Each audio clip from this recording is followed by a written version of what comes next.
Shalom Aleichem. Shalom Aleichem. I just wanted to make sure, can you hear me? Cal, can you hear me?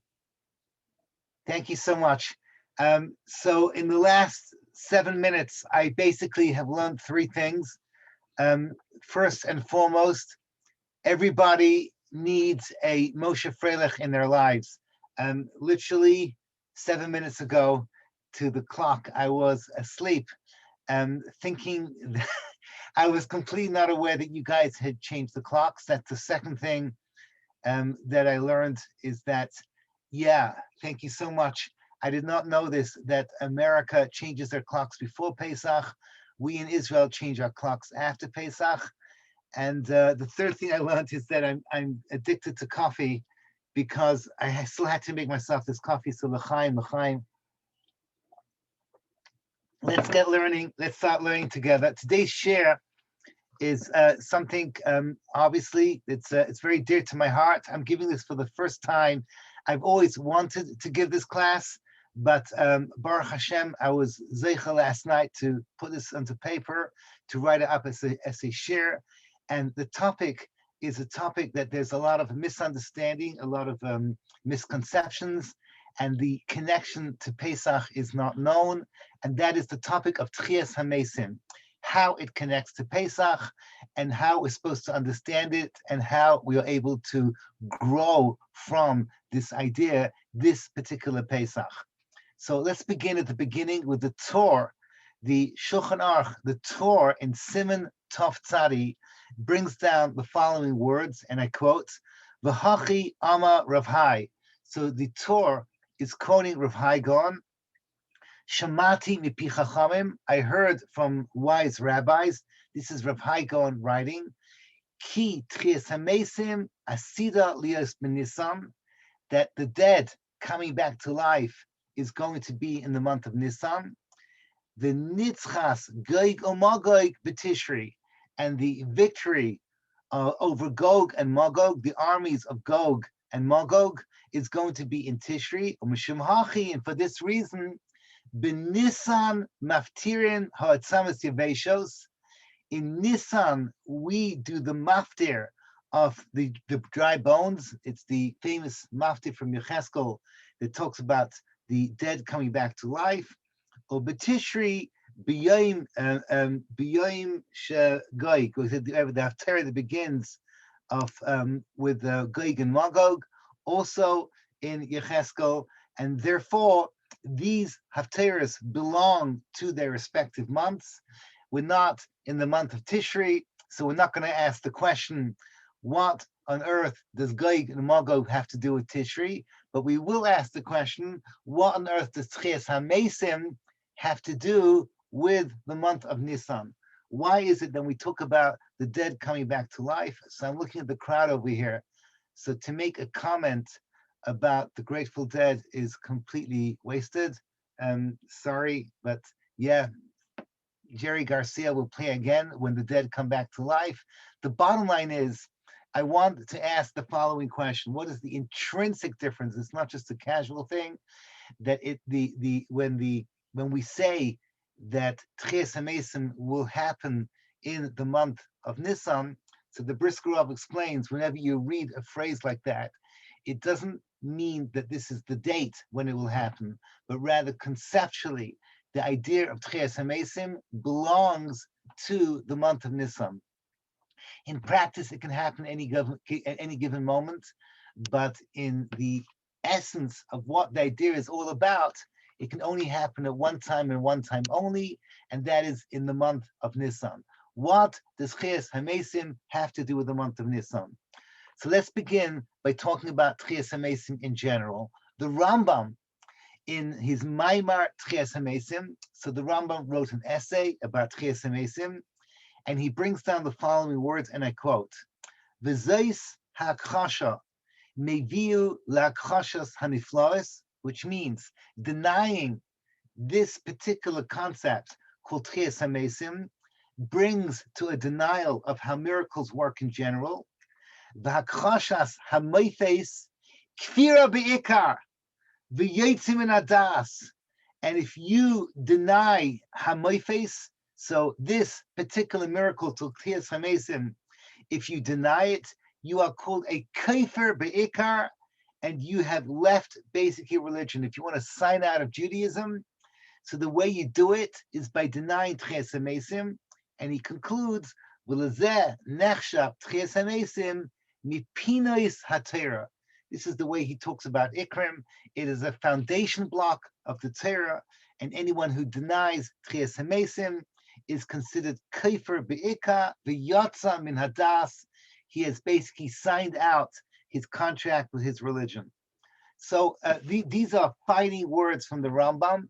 He tells us that Techiyas Hameisim, belief in it, is denying the concept of miracles, which in turn, if you deny, makes you a kefir be'ika.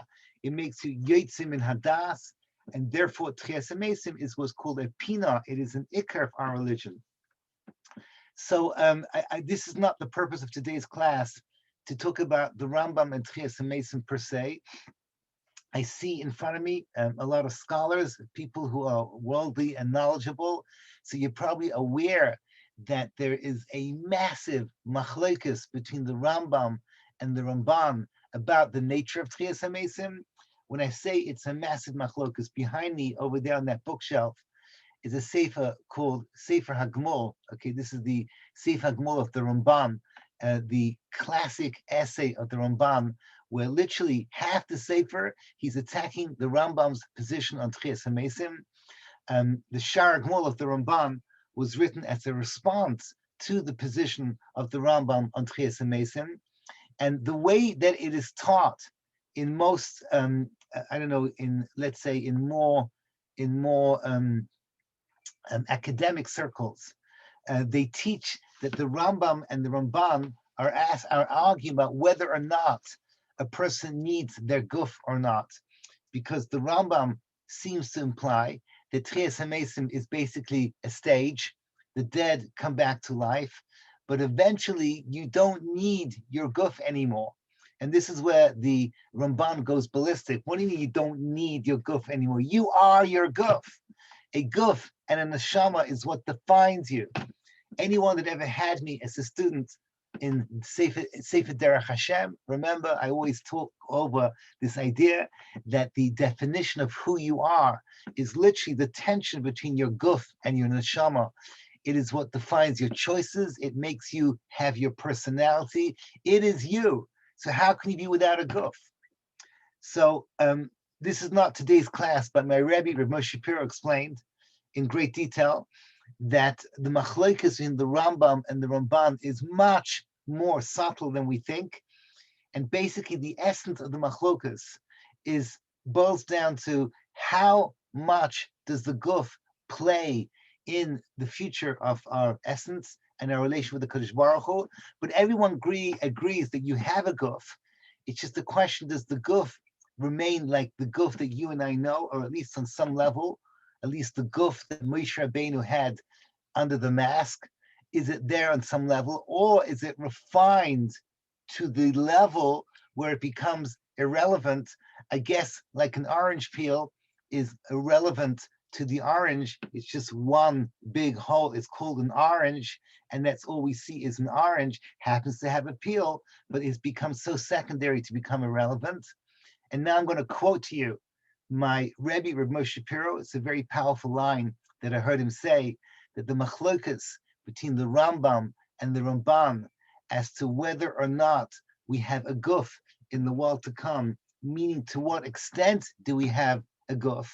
In the words of my Rebbe, the Rambam without a guf and the Ramban with a guf, those two positions are so close to each other. In his words, they can reach out and say Shalom Aleichem. And basically, they're very, very, very close. And it's not a primitive machlokus that the Rambam discards the guf, but rather a sophisticated machlokus in the nature of the role of the guf, la'asid lavo, at the end of days, when we finally get to that point in Olam Haba, after Techiyas Hameisim, where we become, so to speak, an extension of HaKadosh Baruch Hu himself, like a twig to the tree, in the words of the Ramchal. So that's the great machlokas between the Rambam and the Ramban. But everyone agrees that the essential step to get there is called Techiyas Hameisim. Ein ke'erecha Hashem Elokeinu ba'olam hazeh ve'ein zulascha makin lecha in ha'olam haba efes b'techa li'mos haMashiach ve'ein doim lecha moshi'enu l'Techiyas Hameisim. Everyone agrees that this is the key moment, Techiyas Hameisim, that catapults us into this deep, deep, deep connection to HaKadosh Baruch Hu. So what exactly is Techiyas Hameisim, and why is it relevant to Pesach? That's what I want to explore on a little bit of a deeper level. But obviously, to my listeners, Techiyas Hameisim, the way we first thought of it as children, it could be that your generation is still fueled by having seen Michael Jackson's Thriller, whatever, that whole thing, Thriller, that whole coming out of the dead, or from my old generation, having watched Fiddler on the Roof, which has its own Techiyas Hameisim scene, doesn't make any difference. There will be no crypts in some churches in northern Scotland where suddenly, the crypts open wide, and you know what I mean, suddenly there it is, there's thunder and there's lightning, and then suddenly bones appear, and then you see like skin forming, and then whatever it is, a face forming, and then hair forming, and then boom, there's grandma. That's not what's going to happen. That is not what Techiyas Hameisim is all about. We're going to learn, Mitzvah Hashem, in a few minutes, a very deep and sophisticated understanding, and the way that the holy Leshem explains it in the name of the Arizal, which is the way that you and I should be thinking about Techiyas Hameisim, and the way that we anchor it back into the month of Nisan and Pesach in particular. The bottom line is that Techiyas Hameisim is not what we think it is. I will concede to those of you who insist on the dead coming back to life, that when you come back to life, you look like the way you look now.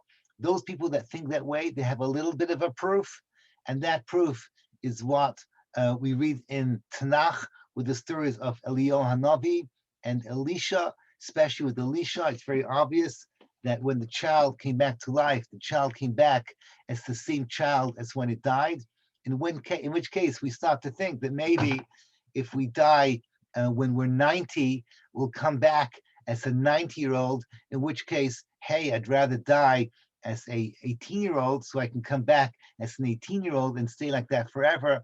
Well, guess what? It's not what's going to happen. You're just going to have to hold on for a couple of minutes, because we need to go through a whole bunch of in-between steps before we can fully understand what Techiyas Hameisim is all about. So now, everyone knows that the Rambam has Yud Gimel Ikrim. He just called it in Maimon Techiyas Hameisim Yud Gimel Pinos. Pinos also means foundation blocks. Ikrim is what we call major principles of Judaism. Does anyone here know, where did the Rambam get this idea of Yud Gimel Ikrim? Where does it come from, this idea that we have 13 principles of faith? I'll give you a clue. Yud Gimel Ikrim does not appear anywhere in Chazal. People are not aware of this, but the idea of Yud Gimel Ikrim is actually the invention, the creation of the Rambam. Yud Gimel Ikrim, the Rambam was the one that came up with this idea first. It does not appear in the earlier Rishonim. In other words, the Reb Sadia Gaon. It doesn't appear in the Geonim. It doesn't appear in the Gemara, in Chazal, the idea of Yud Gimel Ikrim. Not only that, for those of you who are scholars, once again, I know that many of my listeners are aware that there are people that argue with the Rambam. So you see, it cannot be a Chazal. Most famous of all is the Sefer HaIkrim. The Sefer HaIkrim is a classic Rishon. You can be, don't feel guilty if you never studied Sefer HaIkrim. It's Rabbi Yosef Albo of Saragossa from the 14th century Spain. He wrote a whole Sefer where he disagrees on principle with the idea of Ikrim. And then in the end, he says, if you want to know what Judaism is all about, I'll break it down into 3 major categories. The Rambam came up with 13. Where does he have the right? Where does he have the source to come up with these ideas? The answer is because the Rambam. He is the one that is the foundation block of Jewish thought for the rest of time. And therefore, the Rambam, he basically was mamtzi, the idea of Yud Gimel Ikrim. Why do you need Ikrim? So there's a lot to talk about. What exactly does he need? That there are 13 foundation blocks. 1 second. Hold on. Just turn this off over here.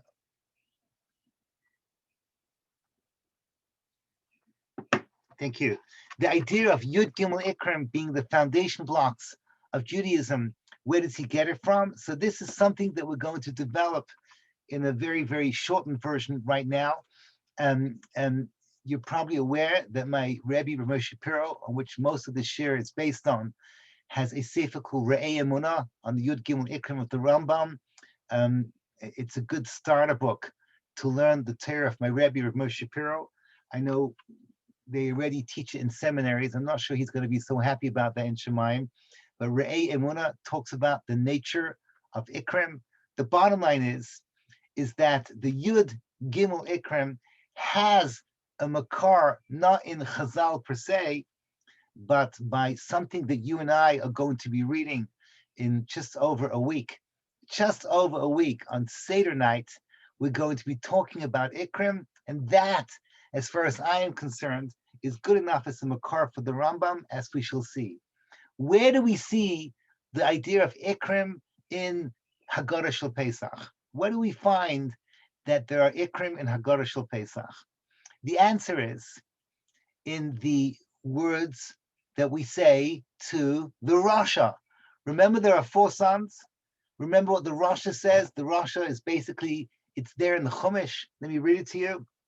Rasha mal oimer, ma ha'avoida hazais lachem v'leilo. So he comes along. Why do you need this avoida that you have, this avoida that's connected to Carbon Pesach and everything to do with Pesach? Where do you get it from? So the answer is, quote, you don't answer him because he took himself out of the klal. He says, this avodah is for you and not for me, meaning the whole idea of Pesach is for you and not for me. Kafar be'ikar, says the Rambam. He's a kafar be'ikar. The Rashbat quotes this Rambam and adds the words kafar be'ikar b'Torah. He is kafar be'ikar of the Torah itself. And what do? Ba'afata haka eshinov. Literally, you punch out his teeth. Ve'emarloi, and you say to him, ba'avor zeh asa Hashem li b'tzeisi Mitzrayim li v'loiloi. Is the famous words that we say to the Rasha. I just wanted to tell you that I have enough Hasidic blood that I can't just read this to you without at least mentioning one idea of what you actually say to the Rasha. Af ata haka eshinav. You don't punch out his teeth, chas v'shalom, but you take out the shinav, the shin from the word Rasha. Haka eshinav means take out the shin from the word Rasha, and Rasha becomes Ra. It's what they say in the Hasidic Sfarim. You turn him from a Rasha to a statement of Ra. Do not invalidate the person, but rather invalidate the idea. We want to keep this guy, this Rasha, we want to turn him into a tzaddik by saying your ideas are Ra, but you are a good person. Is what we say in Hasidus. You try and makar of him, doesn't make any difference. It's not Pashup Shad over here.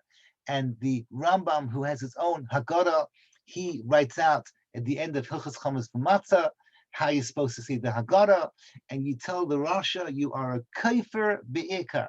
So here we have Yetzias Mitzrayim being called in the Haggadah, which was written by Chazal, as something that is called an ikar, and it makes so much sense because the Torah itself repeatedly makes Yetzias Mitzrayim as the ikar on which the whole Torah is built.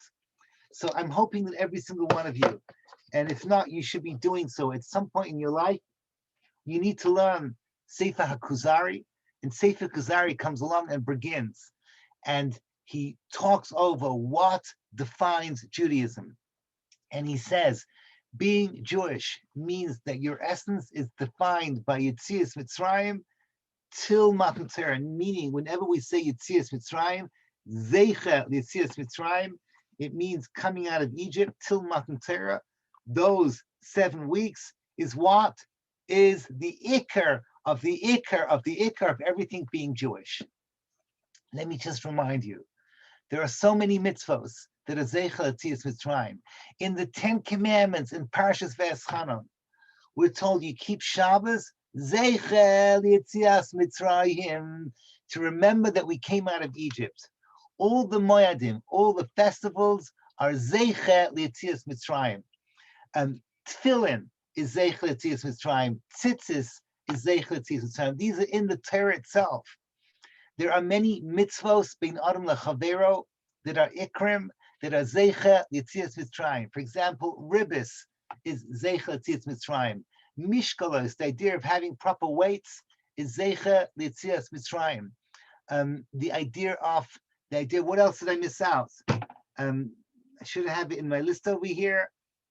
Oina, okay, is Zeicha Yetzias Mitzrayim. The bottom line is that if you learn the Ramban at the end of Parshas Bo, not any Ramban, the most important Ramban in Chumash, at the end of Parshas Bo, he explains in great detail that Yetzias Mitzrayim is the foundation of all foundations. It is the ikar of all ikrim, and that's why we make such a big deal about it at the end of Parshas Bo. I remember when I was in yeshiva, that Ramban was called in Eretz Yisrael Reb Chatzkel's Ramban. Reb Chatzkel Levenstein was incapable of giving a shmooze in Panovich Yeshiva without mentioning the Ramban at the end of Parshas Bo. Sometimes Makarvim asked me if I had a chance to learn one piece of any Rishon with a beginner, where should I begin? So very often I will say to them, learn the Ramban at the end of Parshas Bo, where he talks about the Ikrim and the foundation blocks of Judaism, and everything goes back to coming out of Egypt. So now a little bit we know, we have an address that the Ikka of the Ikrim is Yetzias Mitzrayim. Comes along my Rebbe, Reb Moshe Shapiro, and he says something that is so beautiful. I don't know anyone else who says it, but I heard it from him, and that is the following thing. All of the 13 Ikrim of the Rambam happens between this period of history, Yetzias Mitzrayim and Matan Torah. Meaning, if you want to know a makar for the Rambam's Yud Gimel Ikrim, basically the Rambam understood the following, that since Yetzias Mitzrayim, the Torah identifies that coming out of Egypt is the foundation of all the foundations.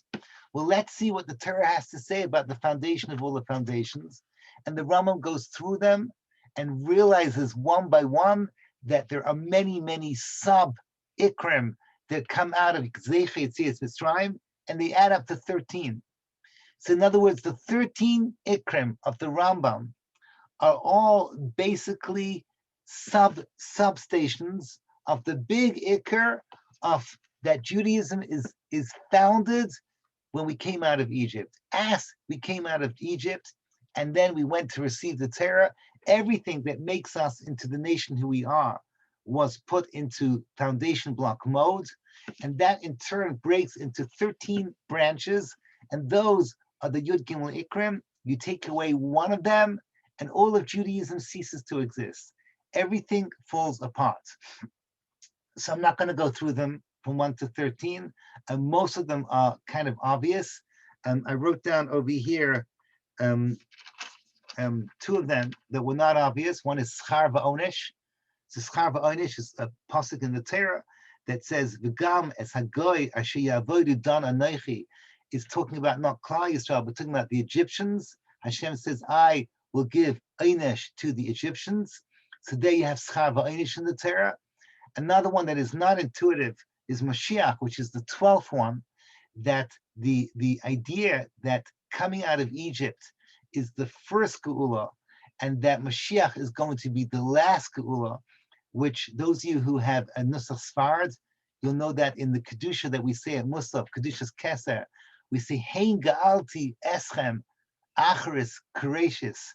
If you've ever been Shabbos morning in a Chabad shul anywhere across the globe, they will sing to you the song, Hein Ga'alti Eschem, Acharis, Courageous. That Acharis, Courageous, means the final Geula will be an imitation of the first Geula. That's a pasuk in Micha. The pasuk in Micha says, "Ki made seischa mi eretz Mitzrayim eren in the flows," which means that the foundations that were there in Egypt will be repeated by Mashiach once again. So there you have it. You have that the ultimate Geula is based on the first Geula, is one of the Yud Gimel Ikrim. What about the last one? What about the 13th Ikar, the one that the Rambam himself says is the Ikar of all Ikrim, and that is belief in Techiyas Hameisim. Where do we find Techiyas Hameisim, the dead coming back to life? In the Pesach story. We don't see a Techiyas Hameisim story. We don't see, like the Medrash says, that Yitzhak Avinu came back to life at the Akedah. Where do we find that in coming out of Egypt? And the answer is, you know where we find Techiyas Hameisim in the Sipur Yetzias Mitzrayim? The answer is that we find it everywhere. From beginning to end, the whole thing is one big Techiyas Hameisim. To explain what I just said, we need to understand what Techiyas Hameisim actually is. And now we can go back to the Leshem and try and understand how Techiyas Hameisim exactly works. But before we do that, I want to share with you a Gemara. And I want to introduce this Gemara with the following statement. And you know how you hate it when Rabbi says, this Gemara will change your life? It's like the hyperbole that rabbis like I tend to use. So I want to say the following thing. This Gemara changed my life. What do I mean? When I heard this Gemara for the first time, I did not know yet what was going to be with my life. I cannot remember well enough if this was before I canceled my place in medical school, in which case I would not be giving this class now, in which case the only way that any of you would have ever met me was if you were stuck in London and you needed some medicine. The bottom line is that I remember that Ramesh Shapiro gave over this Gemara in yeshiva. In those days, it was called Mishkan HaTorah in Unsdorf. I was maybe 19 or 20 years old at that time then.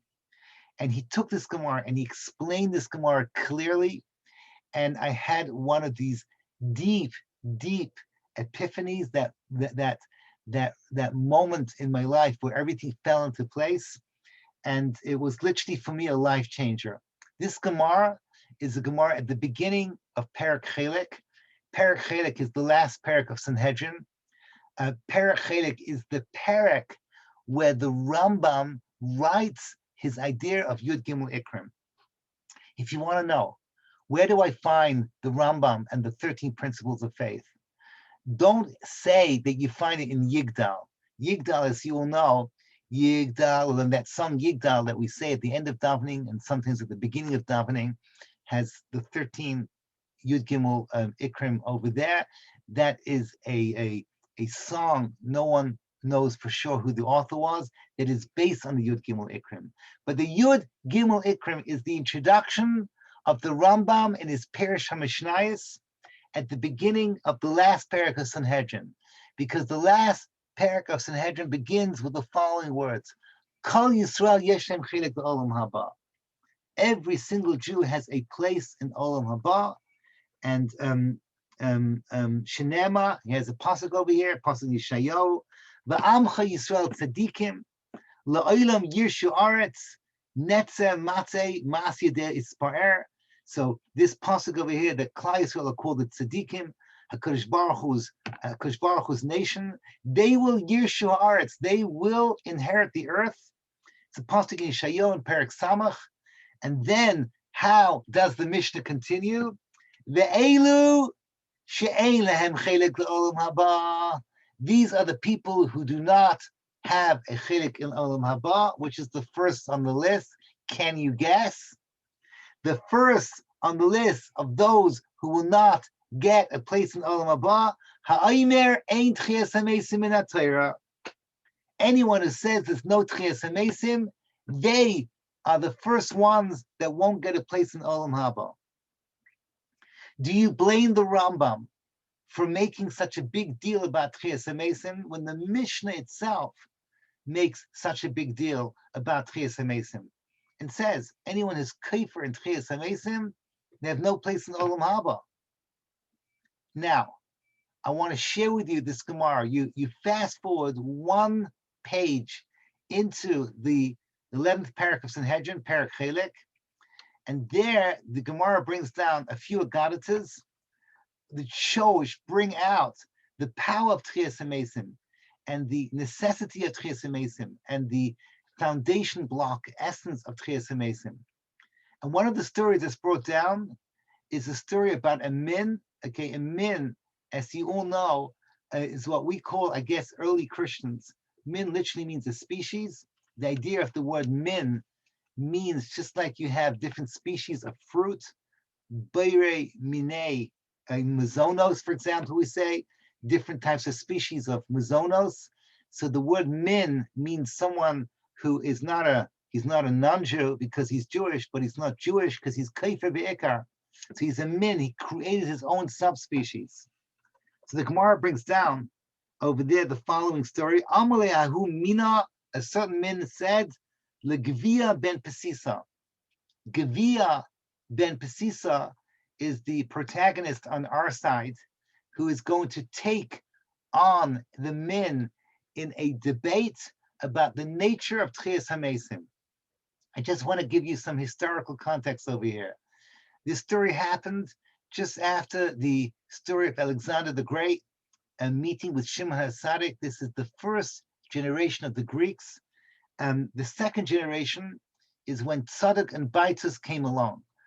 Jews did not have minim. These idea of an apikoros began in the generation before the Hanukkah story and the generation after Alexander the Great.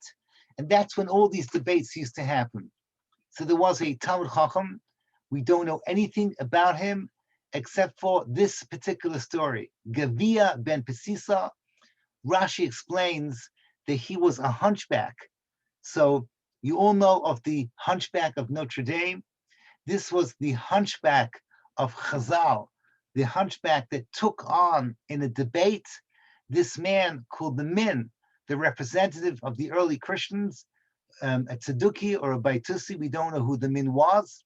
The idea of him being a hunchback is not really relevant to our discussion, except to recognize that in Greek culture, he was considered ugly. He was considered subhuman. He was considered subpar. Doesn't make any difference. In intellect, he was one of the early Tanaim, second generation, straight after Shimon HaTzadik. What was the argument? Let me read it to you. Amalei ahu mina leGevia ben Pesisa. Said this min to Gevia ben Pesisa. Vailon chayava. Woe to you, you evil people. The amritam mesin chayim. That you say that the dead come back to life. Says the min, I'll prove to you that the dead do not come back to life with the following logical argument. Quote, the chaya meisi, the meisi chayi, the dead come back to life. Can the living then go back? Excuse me, I said it backwards. The dead, the chaya meisi, I said it backwards. The living, they die. The meisi chaya, can the dead then come back to life?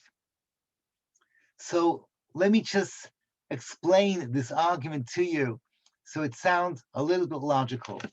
The min says it is evil for anyone to think that the dead will come to life.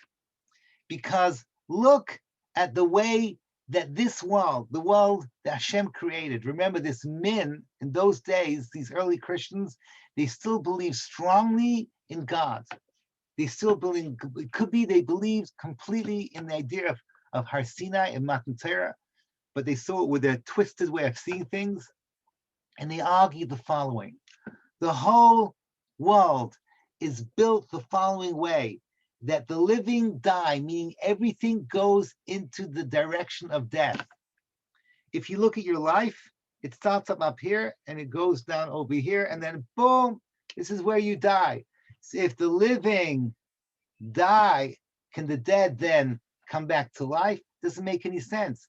Everything is hurtling in the direction of death.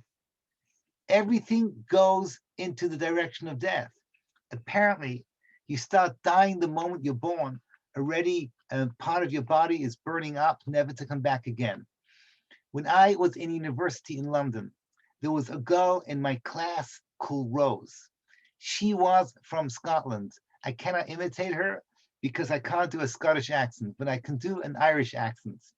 And she once said to me the following deep, profound words. He says, where I come from, they say that a woman is like a Christmas pudding. A woman is like a Christmas pudding. Everyone waits till the 26th. And if you're not eaten by then, you grow old and moldy, which means if you're not married by your 26th birthday, you're finished. You will start going downhill so quickly. 26 is the upper limit where you still look half decent in life. And then afterwards, your body goes in the general direction of prundum. Just deal with it. That is the way that life is. Everything goes downhill after 26. That's what she taught me. Really, she was just saying what the min says. The Techiyas Hameisim, everything that's alive goes downhill. In the secular world, step out of the room that you're in, go out to the big wide world. People are paranoid with time. Everyone has a bucket list of things they want to do before they die. Because ba'aimek, deep down in their hearts, they say, when you die, it's over with. Everything goes downhill. Can it just reverse itself?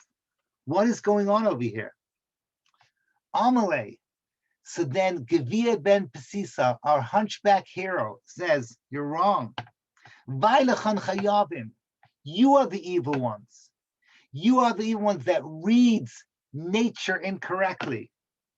The Amritan, you are the ones that say that the dead, the living die? No, woe to you. Because how can you say that the dead does not come back to life? And I'll prove it to you with the following argument. Deloi havi chayi. Out of nothing came something.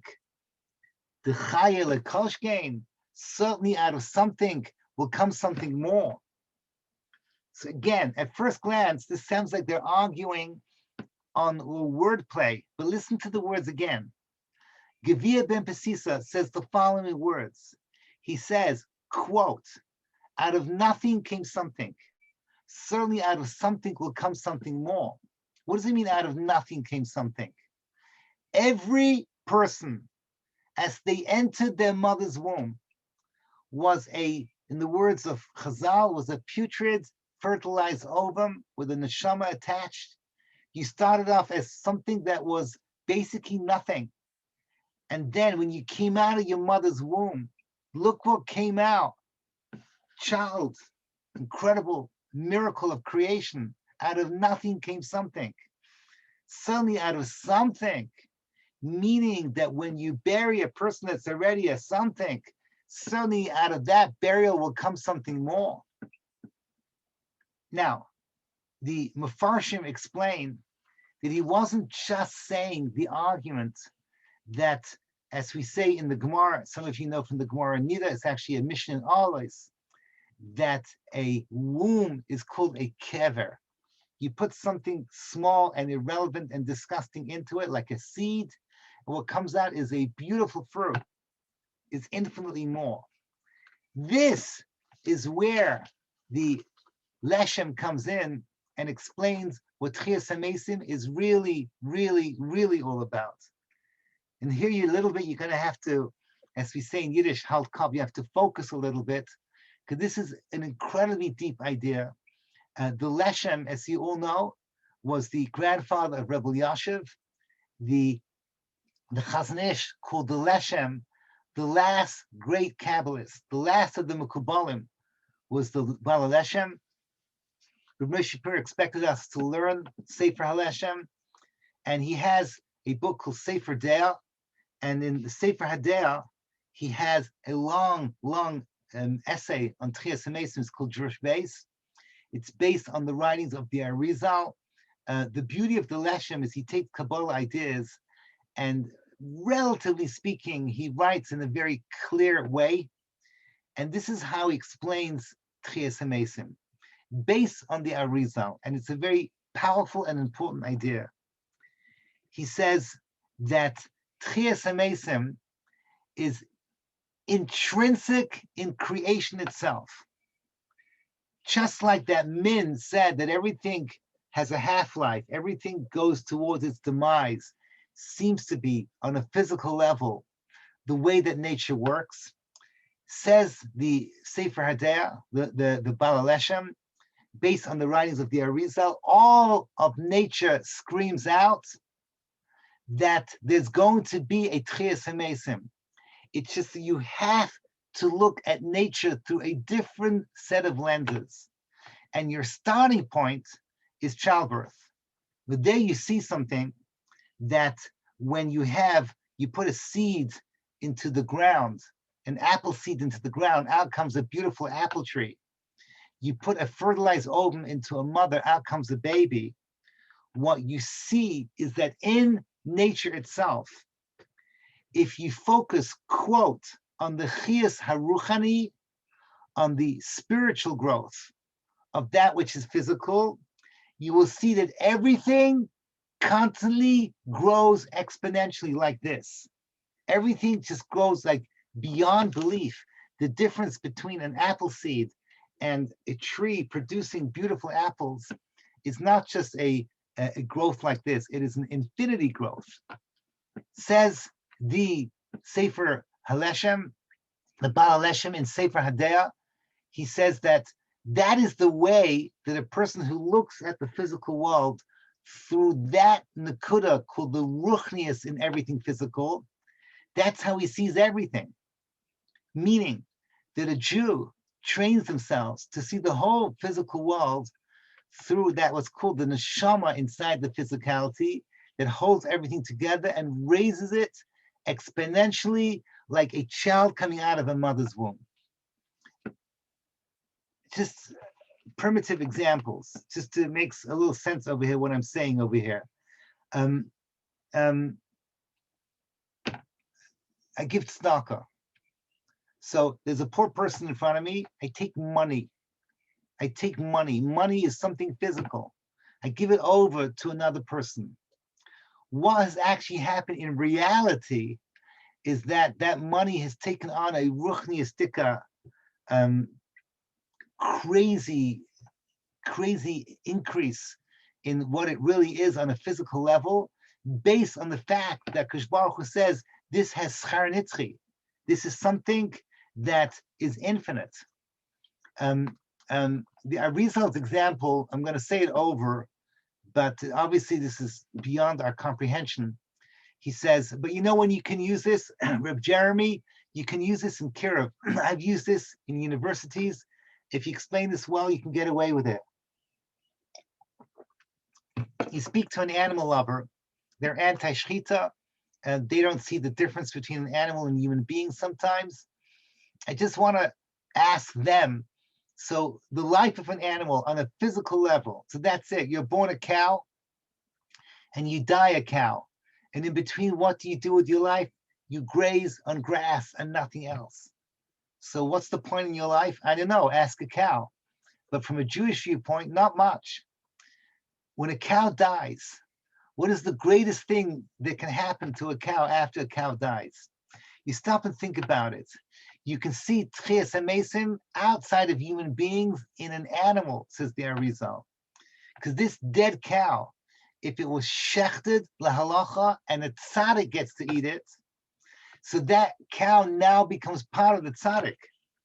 The difference between a cow and a tzaddik is basically the difference between an apple seed and an apple tree. It's now become part of the tzaddik. So if you could ask a cow, what's the best thing that could ever happen to you? The cow will say, you want to know? Can you imagine if I could be a carbon in the base of Mikdash? The exponential growth of me as a cow, it's just going from 0 to infinity. That's that famous medrash when the cow cried to Eliyahu Navi, "Don't let me be a carbon for the Baal people. I want to be a carbon for you." They understand deep down in that spiritual life force that all of creation has. This is the greatest, highest Techiyas Hameisim I could ever have. Melech Memis, Omachaya Omatzmiach Yeshua. Techiyas Hameisim is like planting a seed in the ground. That's if you focus on the spiritual chiyas of everything, so everything constantly has a Techiyas Hameisim. I have to share this with you. When a person gets old, so physically we go downhill, just the way it is. Hair is balding, you get all these wrinkles and stuff like that. It's what happens to us. But on a deeper level, if you look at it from the Chiyas Ruchani, we're already now getting better and better. 2 days ago, the Nissel family celebrated, my first granddaughter had a bas mitzvah. So this is it. This is where we start to see the Techiyas Hameisim already in our own lifetime. We start to see the nachas of what we planted when you're young. We flourish like planting seeds in the ground in our old age. My favorite memory is I once went to a camp called Camp Moodis in Connecticut when Rav Shimon Schwab was there.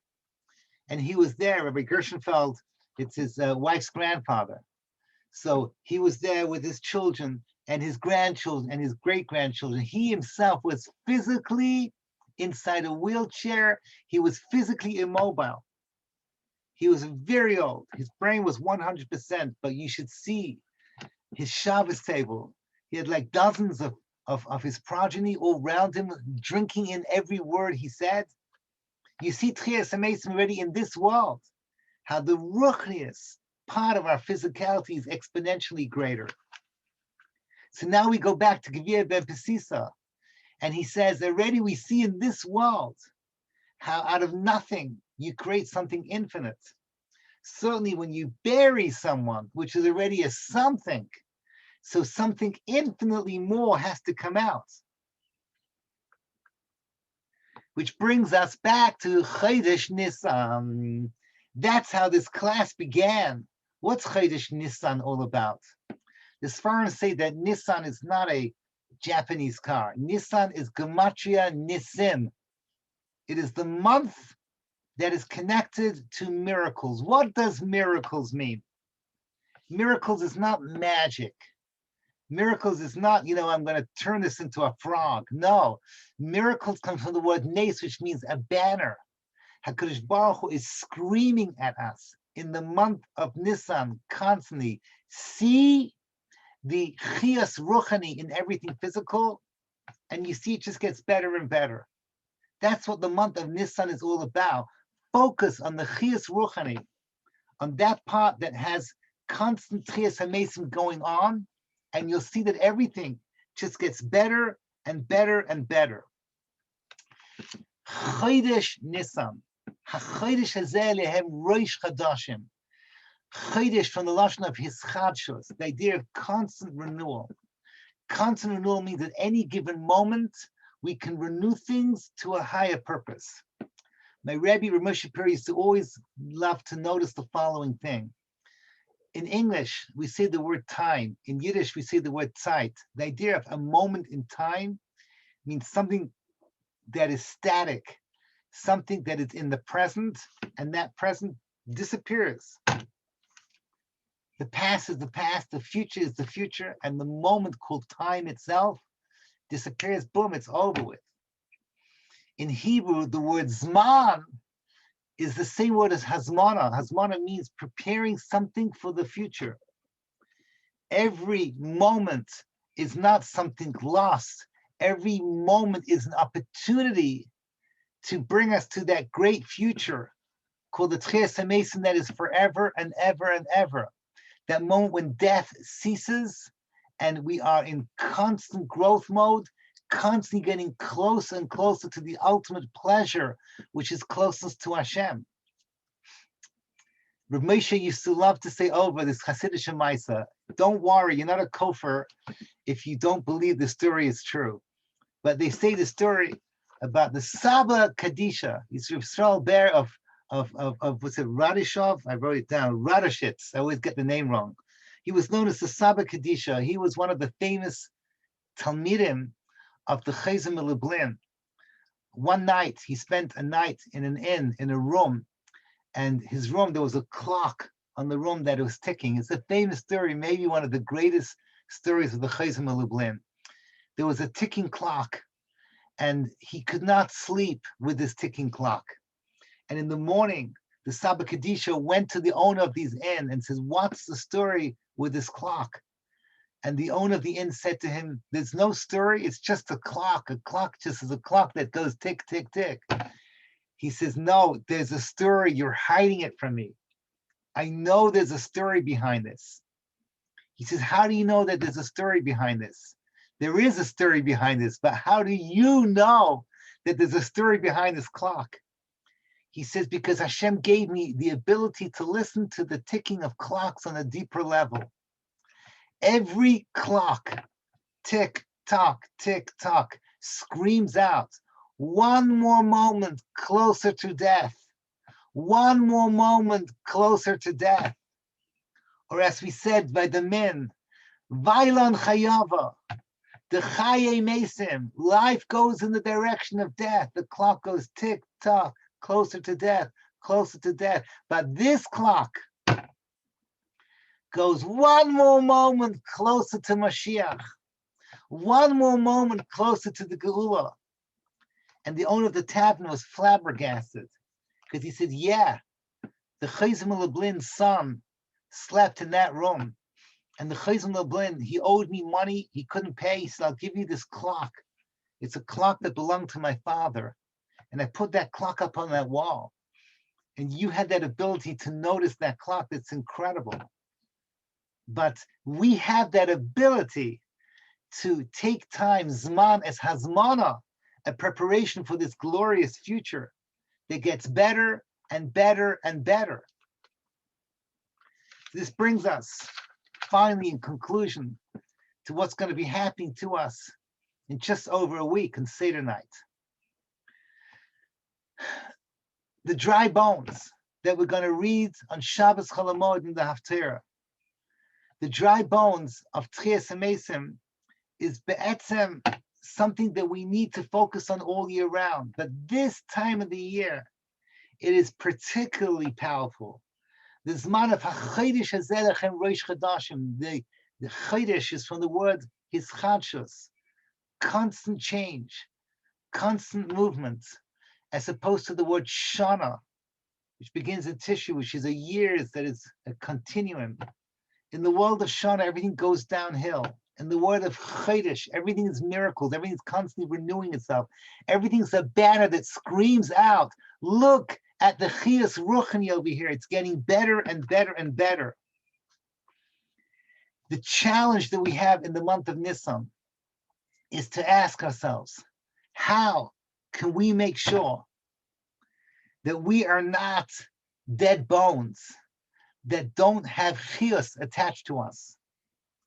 Leil Seder is the one night in the year where we focus on Yetzias Mitzrayim, that every second in our life, every tick-tock is going towards the final Geula, is going to do that 12th of the 13 principles of faith. And every moment in life has inside of it the source of Techiyas Hameisim, the ability to anchor on to the Chiyas Ruchani and everything Gashmi, which exponentially gets better, like a child coming out of a mother's womb, like a fruit tree coming out of the ground. Embedded in nature itself is Techiyas Hameisim. Seder night is that time where we are obligated to reinvest ourselves into a world of constant hischadshus, of constant renewal. It is not possible, says the Kleisenberger Rebbe, to do Seder night, the 15 steps of Seder night properly without coming out with Ruach HaKodesh. I have no idea what that means, but I do know that it should bounce back onto us with a rededication to a life where every second of the ticking clock, we focus on the Chiyas Ruchani. Hazmana, the Zman is getting closer to Mashiach, closer to the Geula, and ultimately closer to that moment of Techiyas Hameisim, where death itself is exposed to have been an illusion. It's an illusion, just like a rotting seed in a mother's womb is an illusion of death, or planting a seed in the ground is an illusion of death. Melech Meimis Umachai Umatzmiach Yeshua. The challenge that we have on Seder night, the challenge we have on the 7 or 8 days of Pesach, the challenge we have throughout the month of Nisan, the month of miracles, is that we have to constantly grab and squeeze every second of life, find the Chiyas Ruchani in it to take us closer to Mashiach. Every penny that we give to tzedakah, every mitzvah that we do, talis and tefillin, zeicha, the Yetzias Mitzrayim, that we came out of Egypt to constantly renew ourselves towards Techiyas Hameisim, where death is banished forever. I want to finish off with the words of Rabbi Yonasan Eibeshitz. He says about the second bracha of the Shemona Esrei, when you say the words Baruch Atah Hashem Mechaya Hameisim, he said you should challenge yourself that today you can create your own Techiyas Hameisim. A lot of us have given up on certain character traits we cannot change. It's just who we are. Forget about it, Rabbi. We're stuck in this rut. How many of my students on their 30th birthday do I say to them, I don't want to see you on your 40th birthday. It's the same person you were when you were 30. Your life is the circle of going round, tick tock, taking you to the moment of death. Chas v'shalom. Every second should renew yourself to take you to that moment where you are living forever and ever. But to see that world that way is your choice. And to see that you can change habits and change the way you do things for the better is your choice. That's the message of Seder night. That's the message of Pesach. That's the message of the month of Nisan. So all that's left for me to say is we should all be zeicha this Pesach to chaperein, to capture the precious moments that we have, and to turn it into a rededication of ourselves into that world of the tick-tocking of the clock, like the Chayz's clock that takes us towards Mashiach, takes us toward the final Geula, which in turn will take us into the world of Techiyas Hameisim, where we will live forever and ever. I want to wish you all a Chag, Kasher v'Sameach. The Chabura will continue Be'ez Hashem after Pesach, and thank you all for listening.